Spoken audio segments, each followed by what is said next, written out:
تابوت سکینہ یہودیوں کے لیے بہت اہم اور مقدس تابوت ہے، اور اتنا ہی مقدس ہے جیسا کہ مسلمانوں کے لیے حضور صلی اللہ علیہ وسلم کے تبرکات۔ یہودیوں کے مطابق جب حضرت موسیٰ علیہ السلام کوہ طور پر 40 دن کے لیے گئے تو اللہ تعالیٰ نے 10 احکامات کی تختیوں کے علاوہ حضرت موسیٰ علیہ السلام کو ایک تابوت بنانے کا بھی حکم دیا۔ تابوت سکینہ کو ویسے ہی تیار کیا گیا جیسے اللہ تعالیٰ نے حکم دیا تھا۔ اس تابوت میں سب مقدس چیزوں کو رکھا جاتا۔ موسیٰ علیہ السلام اس تابوت کے ذریعے سے اللہ تعالیٰ سے کلام کیا کرتے تھے۔ اس تابوت میں تورات کا اصل نسخہ تھا، پتھر کی 10 تختیاں تھیں جس پہ 10 احکامات لکھے تھے۔ موسیٰ علیہ السلام اور ہارون علیہ السلام کا عصا مبارک اور ان کے کرتے مبارک بھی اس تابوت میں موجود تھے۔ بنی اسرائیل کا وہ کھانا جو آسمان سے اللہ تعالیٰ اتارتا تھا، یعنی من و سلوہ، اور من و سلوہ کا من بھی اس تابوت میں تھا۔ سلیمان علیہ السلام کی وہ انگوٹھی بھی اس تابوت میں موجود تھی جس سے وہ جنات کو کنٹرول کیا کرتے تھے۔ یہ ساری مقدس چیزیں اسی لیے اس میں موجود تھیں تاکہ آنے والی نسلیں اللہ تعالیٰ کے احسان کو یاد رکھیں۔ بنی اسرائیل اس تابوت کو بے حد مقدس سمجھتے تھے، اور موسیٰ علیہ السلام کی وفات کے بعد بھی جب اس قوم پہ کوئی بڑی مشکل آتی یا کسی بڑی پریشانی میں ہوتے یا کوئی فیصلہ کرنا ہوتا تو اس کو سامنے رکھ کر کیا کرتے تھے، کیونکہ ان کا ماننا تھا کہ یہ بہت حرمت والا تابوت سکینہ ہے، اور سکینہ مطلب دل کو سکون دینے والا ہے۔ یہ تابوت شمشاد کی لکڑی کا بنا ہوا تھا اور باہر سے سونے کا بنایا ہوا تھا۔ جب موسیٰ علیہ السلام کی وفات ہوئی تو یہ قوم سرکش اور نافرمان ہو گئی، آپس کے جھگڑے، سود، جادو اور نبیوں کے خلاف سازشوں میں پڑ گئی۔ جب اللہ تعالیٰ نے ان پر عذاب نازل کیا اور ایک دوسری قوم عمالقہ کو ان پہ مسلط کر دیا۔ قوم عمالقہ نے حملہ کر کے یروشلم کو تباہ کر دیا اور کئی ہزار بنی اسرائیل کو غلام بنا کر اپنے ساتھ لے گئے، اور انہوں نے جاتے جاتے بنی اسرائیل کا مقدس صندوق تابوت سکینہ کو بھی اپنے ساتھ رکھ لیا۔ قوم عمالقہ نے تابوت سکینہ ایک گندی جگہ ڈال دیا۔ یہ وقت بنی اسرائیل کا زوال کا تھا۔ حضرت شمویل علیہ السلام اس وقت بنی اسرائیل کے پیغمبر تھے اور بہت بوڑھے ہو چکے تھے۔ بنی اسرائیل والے حضرت شمویل علیہ السلام کے پاس گئے اور کہا کہ آپ ہمارے لیے کوئی سپہ سالار بادشاہ منتخب کر دیں تاکہ ہم کافروں سے جنگ کر سکیں اور اپنا وطن فلسطین واپس حاصل کریں۔ اس پہ حضرت شمویل علیہ السلام نے فرمایا، اگر میں تم میں سے کسی کو منتخب کروں گا تو تم سب کو اس سے بیعت کرنی ہوگی اور کوئی بھی اس کے خلاف نہیں ہوگا۔ بنی اسرائیل والے راضی ہو گئے، اور جب اللہ تعالیٰ کی طرف سے ان کے لیے حضرت طالوت کو چنا گیا جو بنی اسرائیل کے ہی نوجوان تھے۔ حضرت طالوت اس وقت بنی اسرائیل میں مال اور اسٹیٹس کے لحاظ سے بہت کمزور تھے، اسی لیے بنی اسرائیل والے اپنی بات سے مکر گئے اور کہنے لگے، یہ نوجوان تو ہمارے اسٹیٹس کا ہی نہیں ہے، ہم اس کی حکمرانی کیسے قبول کریں؟ اس بات پہ حضرت شمویل علیہ السلام نے فرمایا کہ طالوت بظاہر اور اسٹیٹس کے لحاظ سے تو کمزور ہیں مگر علم اور جسمانی طور پر مضبوط ہے، اور سب سے بڑھ کر کہ یہ اللہ تعالیٰ کا حکم ہے، اللہ نے ہی ان کو منتخب کیا ہے، اور اس کی نشانی یہ ہے کہ وہ تابوت سکینہ جو تم سے چھین لیا گیا ہے وہ برکت کے طور پر واپس مل جائے گا، تو تم لوگ اس نشانی کو دیکھ کر اللہ تعالیٰ کے حکم کو قبول کرنا۔ بنی اسرائیل کو یقین نہیں آ رہا تھا کہ کیسے وہ طاقتور قوم جو ان سے تابوت سکینہ چھین کر لے گئی ہے وہ بغیر کسی جنگ کے واپس کر دے گی، کیونکہ بنی اسرائیل تو اس وقت جنگ کے قابل بھی نہیں تھے۔ جب قوم عمالقہ نے اس صندوق کی بے حرمتی شروع کی، اللہ تعالیٰ نے ان پہ بیماریوں کا عذاب نازل کر دیا اور طاعون کی وبا پھیلنا شروع ہو گئی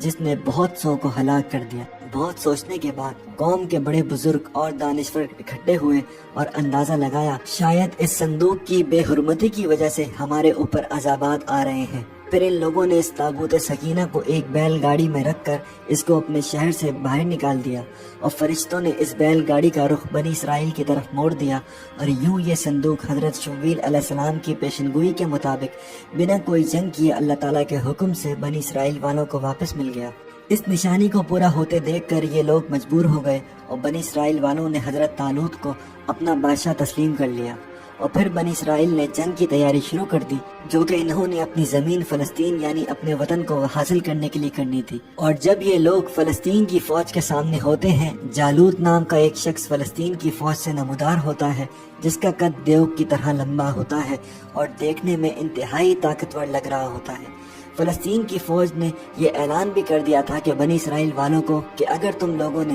جالوت کو قتل کر دیا تو یہ وطن بنا کسی جنگ کے تمہارا ہو جائے گا۔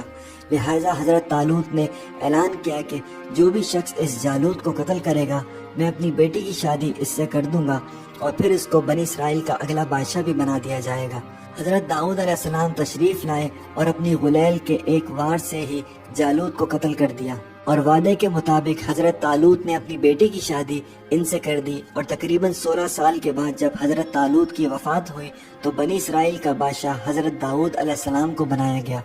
حضرت داؤد علیہ السلام نے تابوت سکینہ کے لیے ایک ہیکل بنانے کا فیصلہ کیا جہاں پر لوگ اللہ تعالیٰ کی عبادت بھی کر سکیں اور اس مقدس صندوق کو بھی حفاظت سے محفوظ کر لیا جائے، لیکن اپنی زندگی میں حضرت داؤد علیہ السلام اس عمارت کو مکمل نہ کر سکے، تو بعد میں آپ کے بیٹے حضرت سلیمان علیہ السلام نے اس عمارت کو مکمل کیا اور جنات سے اس عمارت کی تعمیر کرائی، اسی لیے اس کو ہیکل سلیمانی کہتے ہیں۔ دوستوں، تابوت سکینہ کا ذکر قرآن پاک کی سورہ البقرہ چیپٹر نمبر 2 میں بھی موجود ہے، اسی لیے یہ صندوق مسلمانوں کے لیے بھی بہت اہمیت رکھتا ہے۔ اسلامی روایات کے مطابق یہ صندوق اللہ تعالیٰ نے حضرت آدم علیہ السلام پہ نازل کیا تھا، پوری زندگی ان کے پاس رہا اور وراثت میں ان کی اولادوں میں جاتا رہا، اور پھر یہاں تک کہ حضرت یعقوب علیہ السلام تک پہنچا جن کا لقب اسرائیل تھا، اور ان کی اولاد کو ہی بنی اسرائیل کہتے ہیں۔ ان کے بعد ان کے بیٹے حضرت یوسف علیہ السلام اور پھر حضرت موسیٰ علیہ السلام تک پہنچا جو کہ بنی اسرائیل سے ہی تھے۔ جب حضرت سلیمان علیہ السلام کی وفات ہوئی تو قوم لڑائی جھگڑے، سوت اور جادو ٹونا میں پڑ گئی اور سرکش ہو گئی۔ سب سے زیادہ نبی اللہ تعالیٰ نے اسی قوم میں بھیجے، پھر بھی یہ قوم سدھرنے کو تیار نہیں تھی، الٹا پیغمبروں کے دشمن ہو کر ان کے خلاف سازشیں کرتے۔ یہ عجیب لوگ تھے، اللہ تعالیٰ کی نافرمانی بھی کرتے تھے اور عبادت بھی۔ ان کی اسی نافرمانی پہ اللہ تعالیٰ نے پھر سے عذاب بھیجنے کا فیصلہ کیا اور بابل کے بادشاہ بخت نصر کو ان پہ نازل کر دیا، جس نے ان پہ حملہ کر کے یروشلم کی اینٹ سے اینٹ بجا دی۔ اس نے وہ تباہی پھیری کہ کسی نے نہ پھیری۔ اس نے سب عمارتوں کو تباہ کر دیا اور لاکھوں یہودیوں کو قتل کیا اور لاکھوں کو غلام بنا کر اپنے ساتھ بابل لے گیا، اور جاتے جاتے تابوت سکینہ کو بھی اٹھا لے گیا۔ اس نے قوم عمالقہ کی طرح اس تابوت کی بے حرمتی کی اور ایک گندی جگہ پر ڈال دیا، جس کا عذاب اس پہ حضرت ذوالقرنین بادشاہ کی صورت میں نازل ہوا۔ اس واقعے کے 70 سال بعد ایرانی بادشاہ کوش کبیر یا ذوالقرنین نے بابل عراق پہ حملہ کر کے یروشلم کا قبضہ چھڑوایا اور اس نے بنی اسرائیل کے حوالے کر دیا۔ بنی اسرائیل پھر سے یہاں آ کر آباد ہو گئے اور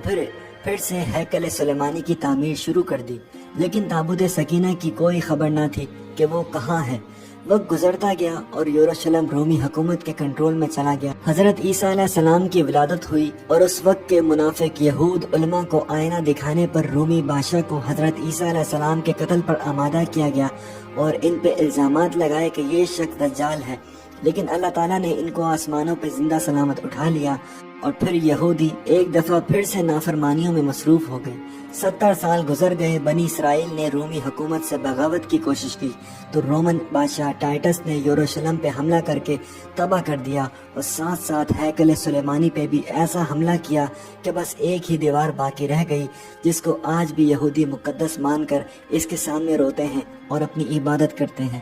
ٹائٹس کے حملے کے بعد یہ لوگ در بدر یہاں وہاں بھٹکتے رہے، اور جب انگلینڈ نے دوسری جنگ عظیم کے بعد فلسطین پہ قبضہ کیا اور وہاں موجودہ اسرائیل کو جنم دیا، پھر اس اسرائیل میں دنیا بھر سے یہودی آ کر آباد ہونے لگے۔ دوستوں، آج تک تابوت سکینہ کا کسی کو صحیح علم نہیں کہ یہ کہاں ہے، بس کچھ دعوے سامنے آتے رہتے ہیں، جیسا کہ کچھ لوگ کہتے ہیں کہ یہ اردن میں ہے، اور یہودیوں کے مطابق یہ مسجد اقصی کے نیچے دفن ہے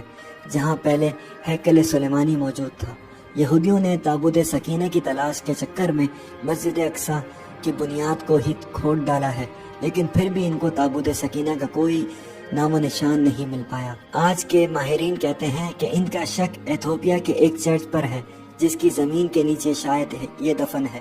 جب 1992 میں ماہرین کی ٹیم چرچ پہ تحقیق کرنے گئی تو چرچ کے سرپرست نے بتایا کہ ہاں یہ یہیں پر موجود ہے، لیکن اس کو کوئی ہاتھ نہیں لگا سکتا۔ اس تابوت میں ایک عجیب سی طاقت ہے جو دیکھنے والے کو بالکل اندھا کر دیتی ہے، اور مجھ سے پہلے جو لوگ اس کی حفاظت پہ مامور تھے وہ بھی اندھے ہو چکے ہیں، یا اس کی تیز روشنی کی شدت کی وجہ سے ان کی آنکھیں سفید ہو چکی ہیں۔ لیکن پھر بھی یہ بات کنفرم نہیں ہے کہ واقعی تابوت موجود ہے یا نہیں۔ کچھ تاریخ دان یہ بھی کہتے ہیں کہ تابوت سکینہ مصر میں دریائے نیل کے پاس کہیں پر دفن ہے۔ اللہ ہی بہتر جانے کہ یہ